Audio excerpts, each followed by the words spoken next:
place for me because it's where I've lived for 37 years, and it's where I served for many years on the City Council and as mayor. That is why I am especially grateful to President Biden for coming to our city, which has a deep hole in its heart, a hole that is yet to heal. To have the leader of our nation come here to console our grieving community is monumental. President Biden, your presence is making a difference to so many. It was on Lunar New Year's Eve, January 21st, a time that should have been one of celebration and joy, that a gunman came into our city at Stardance Studio, killing 11 people and wounding 9 others. He then drove to another dance studio, Lai Lai Ballroom in Alhambra, to shoot even more people. Thankfully, Brandon Tsai heroically disarmed him, but then he got away. As our entire city and LA area awoke the next day, the fear and shock was palpable. I was on the ground at City Hall that next morning. I saw the fear in my neighbors' eyes and heard the terror in their voice as they told me they were afraid to go home, go shopping, or even send their children to school. A day-long manhunt ensued, but thankfully, Sheriff Robert Luna and his team tracked him down miles away. Surrounded, he ended his own life. Though the immediate danger of the shooter was gone, Monterey Park and the Asian American community nationwide are still reeling, and we are still grieving. As the first suburban Chinatown in the U.S., Monterey Park holds a special place in the heart of the nationwide Asian American community.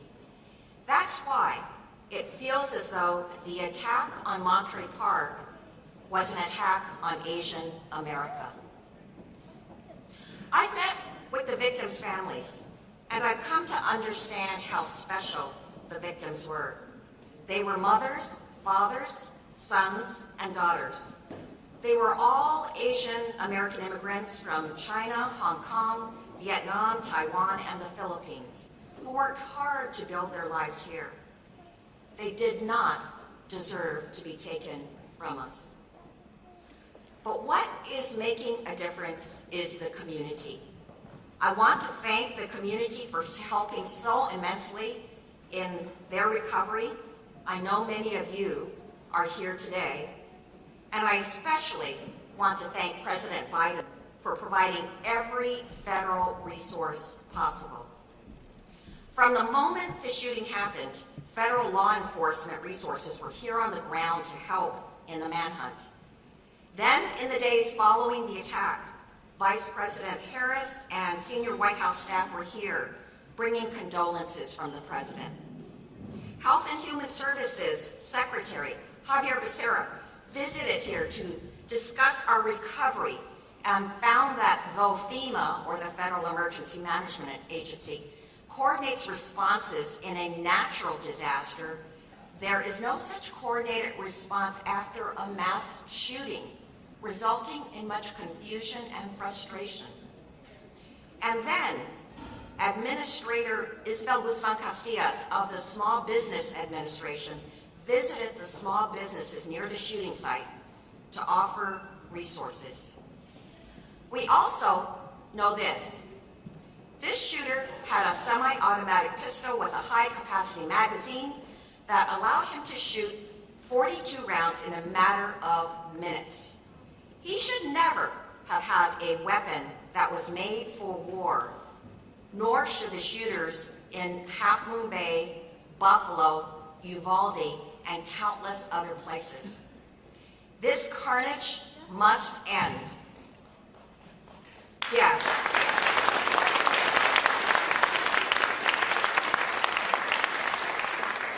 And that's why we must pass a national assault weapons ban.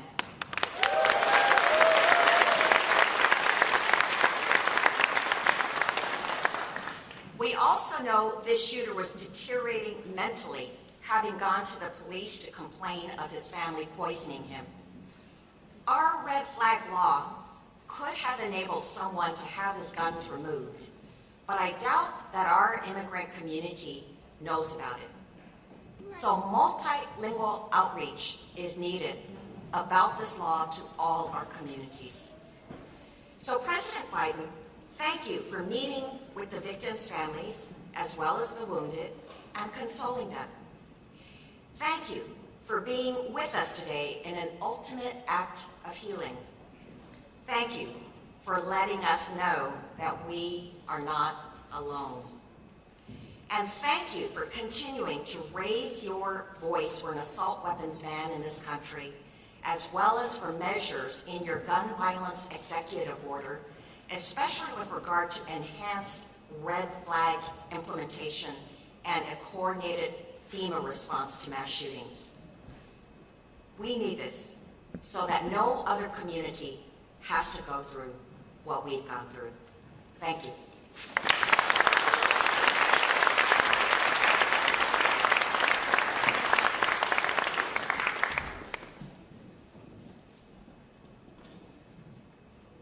Please welcome Los Angeles County Supervisor Hilda Solis.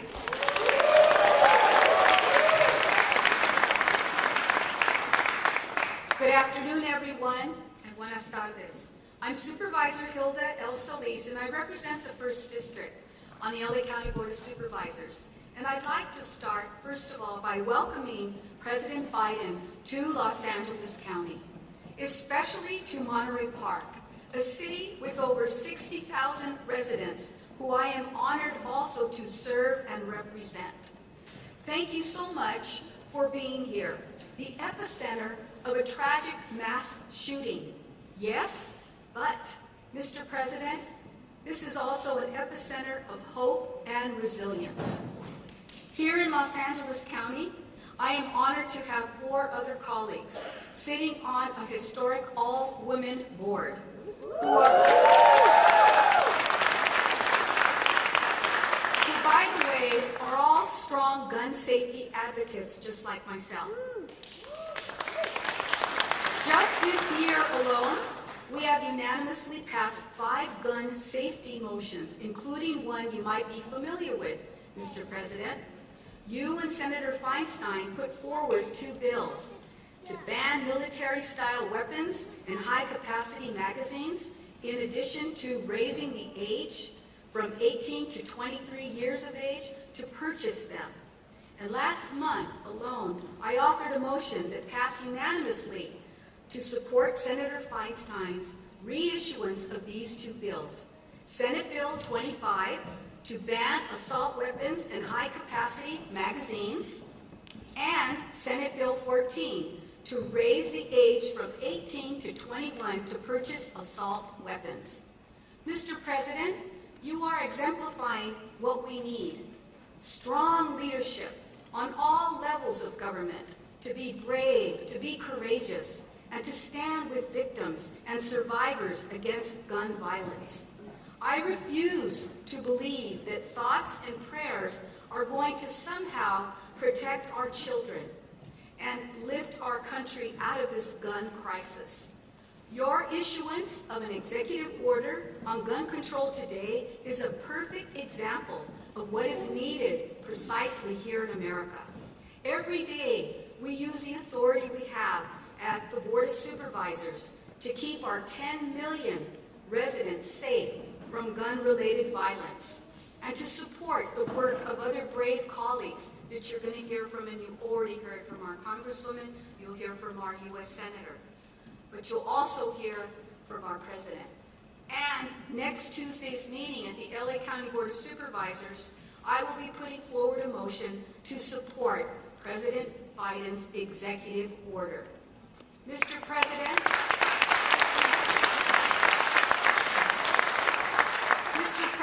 you have my support, and I believe the support of many in Los Angeles County.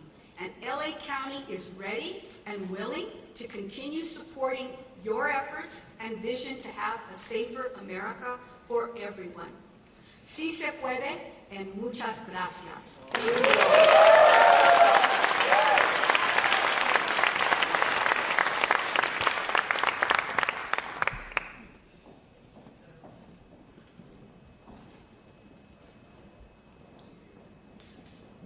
Please welcome Senator Alex Padilla.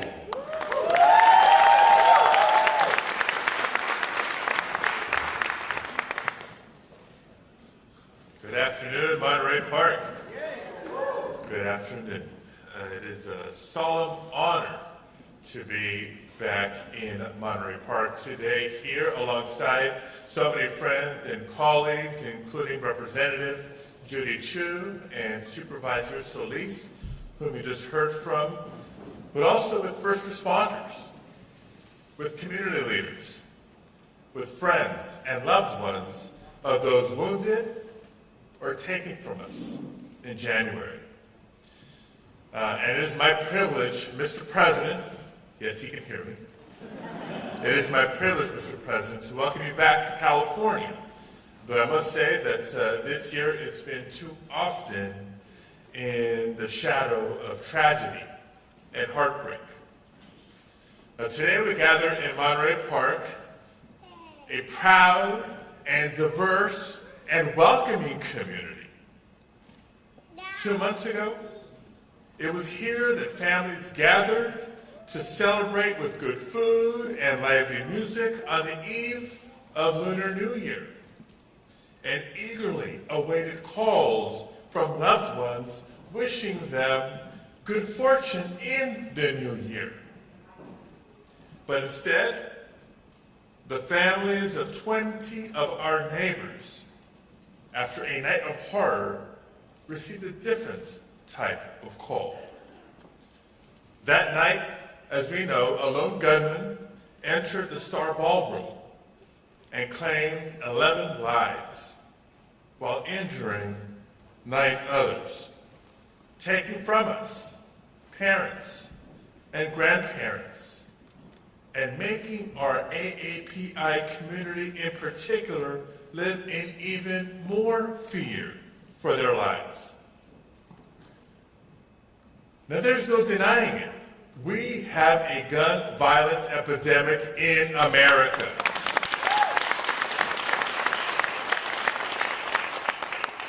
The gun industry continues to work overtime to create a culture of chaos, because to them, American lives are worth less than the profits they make on the guns that they sell. But last year, under President Biden's leadership, Congress broke the stranglehold of the gun lobby when we passed meaningful gun safety legislation for the first time in nearly 3 decades.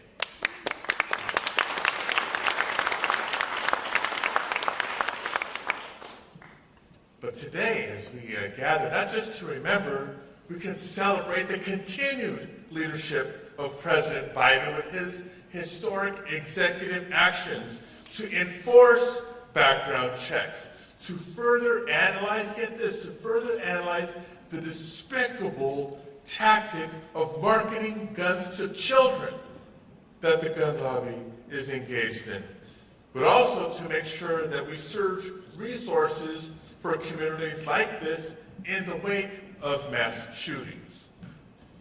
Despite the good that these executive orders will bring, as we all know, there will still be more work to do.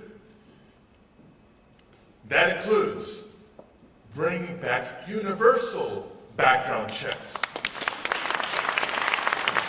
Absolutely. And as Supervisor Solis just mentioned, we should follow the example of then Senator Biden and our own Senator Dianne Feinstein for their work in 1994 in banning the sale of assault weapons, and we should ban high-capacity magazines as well.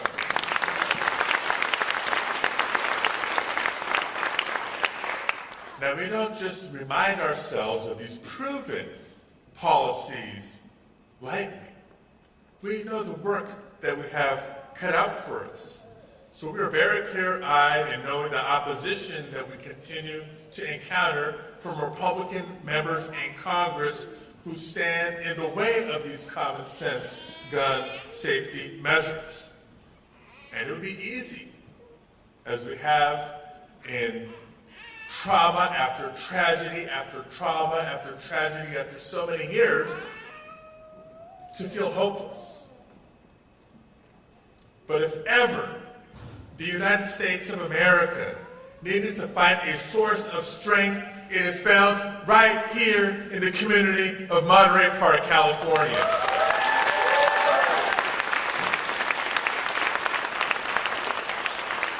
Just think about what we saw, what the nation saw in the days and weeks after the tragedy in January. What we saw was remarkable resilience.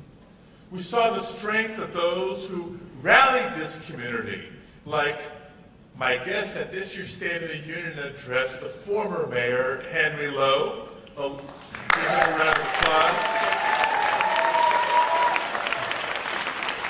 Along with the new mayor, the entire council, all the leaders of this community, elected and otherwise, who came together to call for calm and healing for so many families. We saw the strength of this very Boys and Girls Club, who honored those lost by celebrating Lunar New Year and giving kids a chance and a place to play or to cry and to heal. We saw the strength in the waves of community members who gathered to build a memorial outside the Star Ballroom, where neighbors would come together to comfort one another and to process the tragedy together. You see, as we heal, and it's a process, it will continue to take time, but as we come together to heal, we know, just as President Biden knows, that the pain and the heartbreak may diminish over time, but it will never completely go away. But we can honor those who were taken from us by taking action to prevent future incidents of gun violence. We can and must save lives. We know what to do. We need the will of Republican members of Congress to help us do it. And we can honor those lost by reclaiming the sacred spaces and celebrations and by embracing the people and places that will always make Monterey Park strong and special. Thank you all for being here today. Thank you for having me. Let's welcome President Biden.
Ladies and gentlemen, the President of the United States.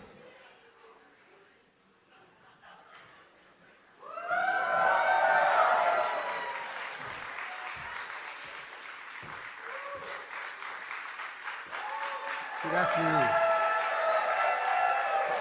Thank you. Thank you. Please have a seat if you have one.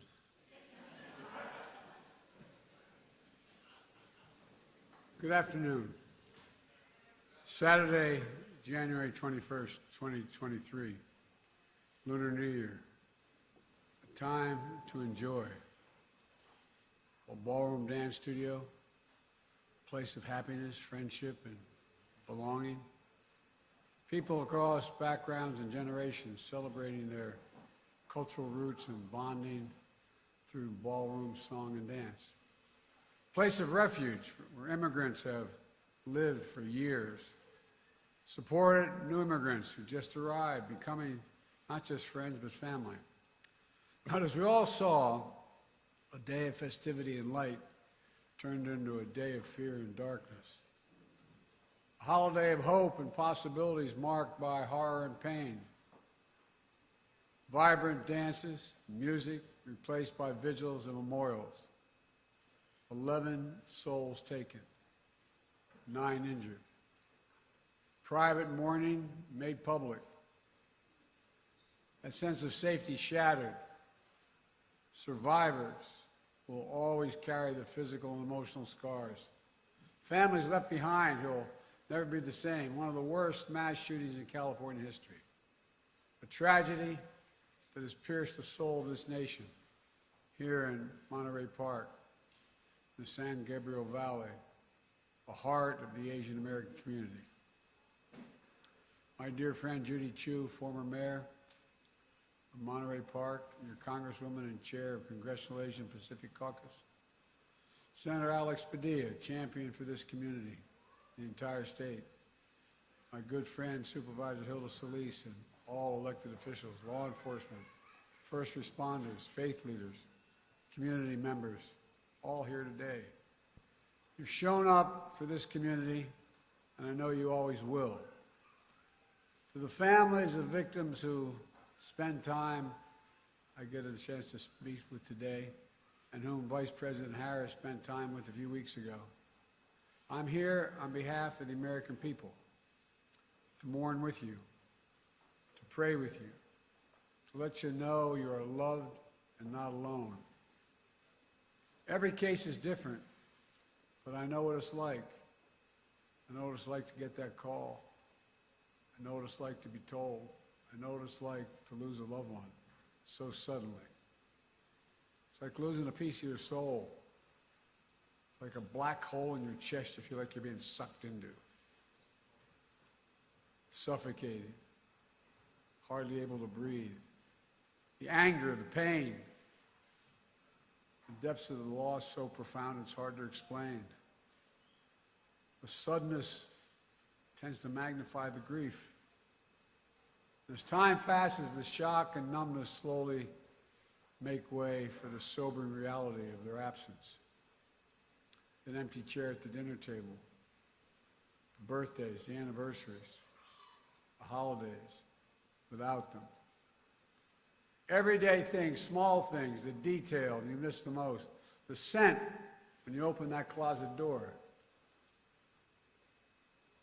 the park you go by that you used to stroll in.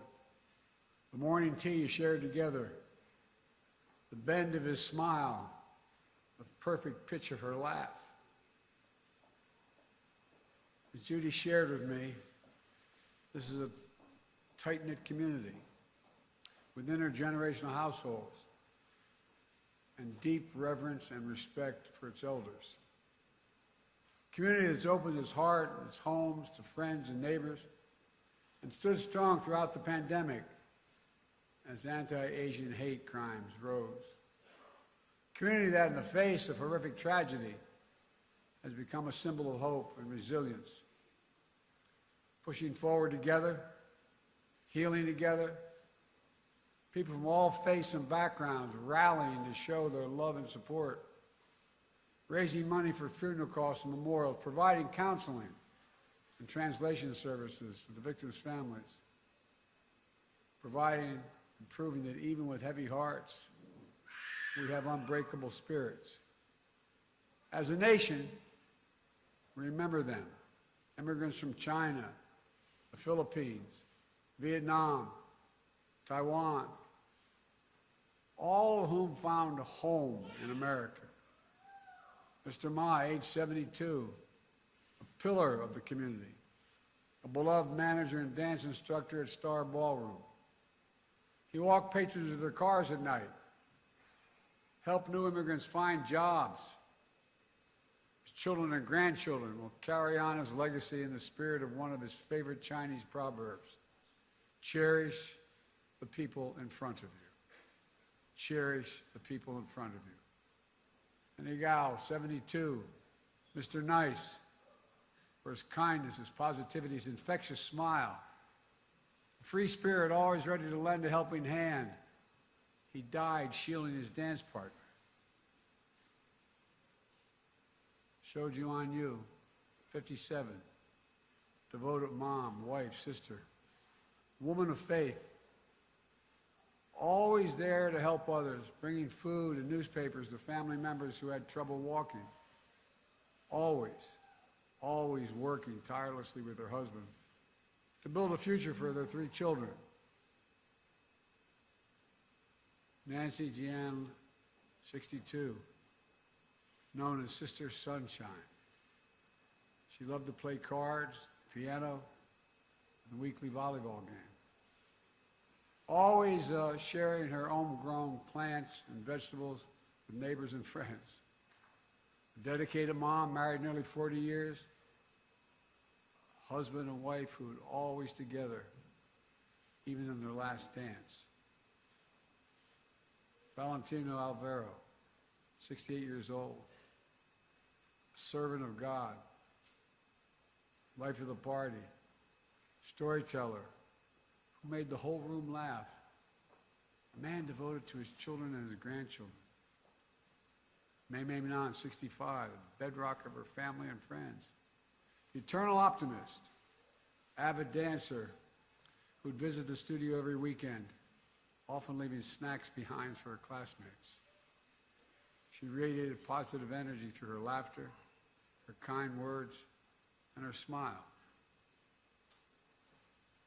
Moy Dayun, 67, refugee, community builder, cherished friend, known for her kindness, her sweetness, her generosity, her beloved family, the center of her world.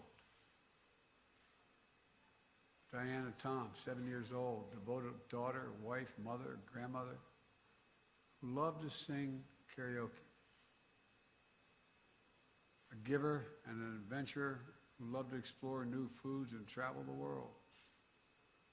Charles Zhao, 76, grateful, reflective, believed in living to the life to the fullest. He constantly showed his family and friends and showered them with warm words of encouragement, hope, and love.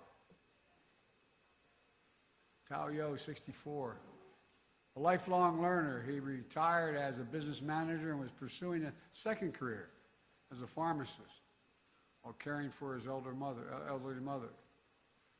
A man beloved by his wife, children, and friends for his compassion, his determination, and his wisdom. Lily Lee, 63, a matriarch with absolute strength, optimism, and grace. Her daughter wrote, "Stolen is a grandmother whose granddaughter fell asleep many nights nestled between her loving arms. Taken away is the opportunity for her grandson to feel her love and warmth." All of them live lives of love, sacrifice, and service for their families, for their community. They represent a bigger story, who we are as Americans, embodying the simple truth that our diversity is the strength of this nation. We saw that strength in Maria Liang.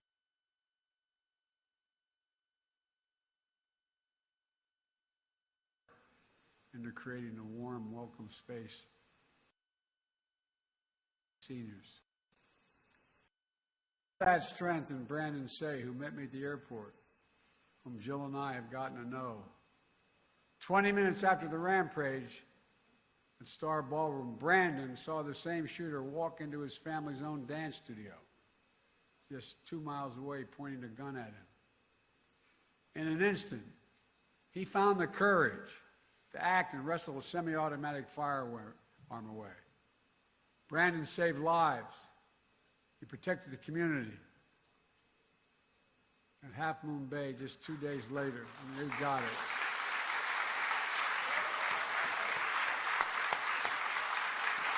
Brandon, stand up.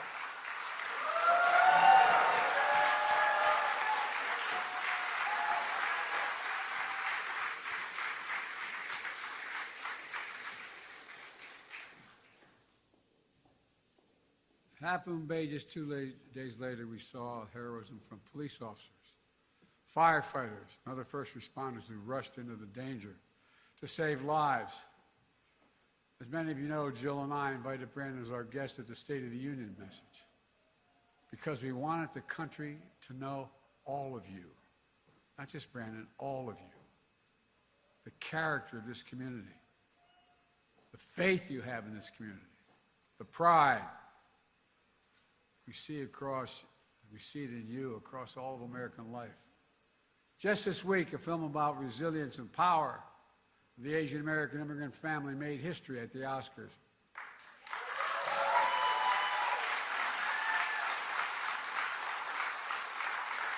Echoing the heart of so many in this community.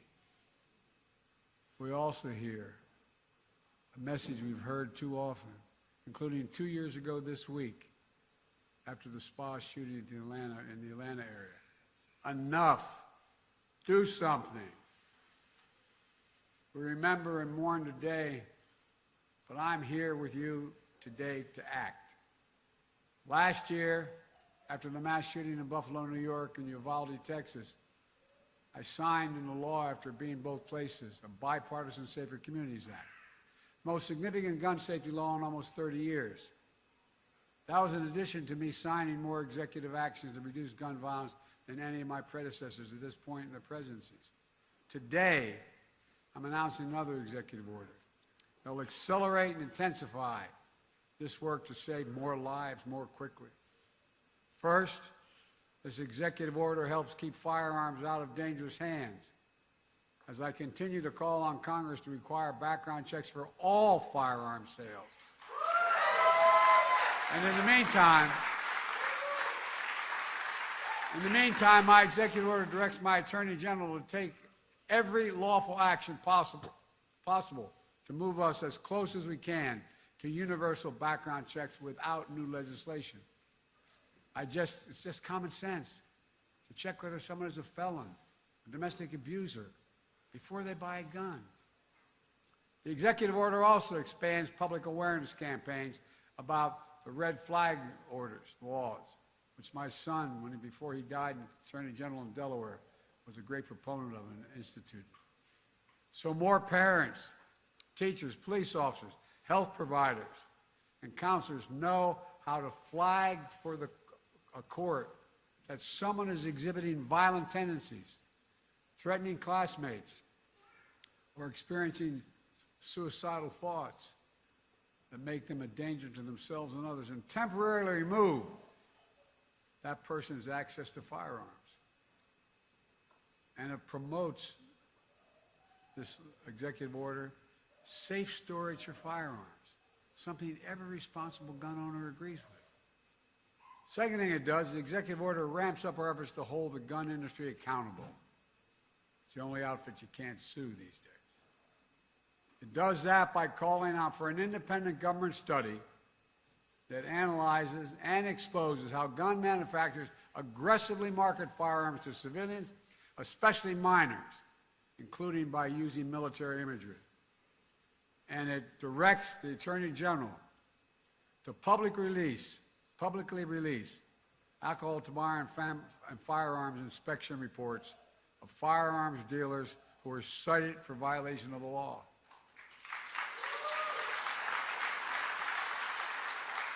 That way, policymakers can strengthen laws to crack down on those illegal gun dealers, and the public can avoid purchasing from them. Third, the executive order improves federal coordination to support victims, survivors, and their families and communities affected by mass shootings. The same way FEMA responds to your natural disaster in California and all around the nation, and it will help folks recover and build after folks recover and build after wildfires and superstorms and droughts. For example, we need to provide more mental health support and grief and trauma, and more financial assistance when a family loses the sole breadwinner or when a small business shuts down due to a lengthy shooting investigation. There's more in this executive order, but I'm not stopping there. Last week I laid out in my budget that we invest more in safer communities and expand access to mental health services for those affected by gun violence. Congressional Republicans should pass my budget instead of calling for cuts in these services or defunding the police or abolishing the FBI, as we hear from our MAGA Republican friends. But let's be clear, none of this absolves Congress the responsibility from the responsibility of acting to pass universal background checks, eliminate gun manufacturers' immunity from liability. And I'm determined, once again, to ban assault weapons and high-capacity magazines.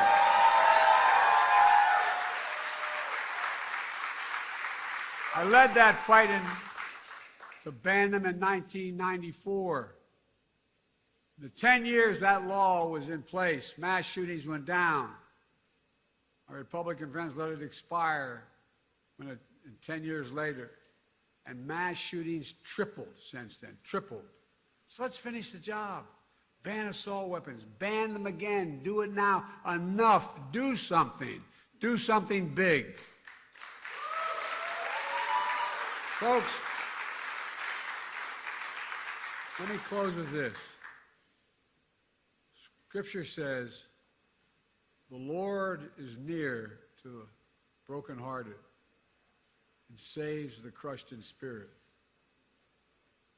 A lot of us have been there. As we gather here today, I know your hearts are broken, but I know your spirits are strong. And as you remember and heal, I know the light of your loved one is once again going to lead you forward. It takes time. I tell everyone, at least it did with me, it takes time. But I promise you, the day will come when the memory of your loved one brings a smile to your lips before it brings a tear to your eye. A tear will never fully go away. But when you had that smile first remembrance, that's when you know. That's when you know you're going to make it. You're going to know you're going to make it. My prayer for all of you is that day will come sooner than later, but I promise you, it will come. God bless you all. I admire you so damn much.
Ladies and gentlemen, please remain seated until the departure of the official party.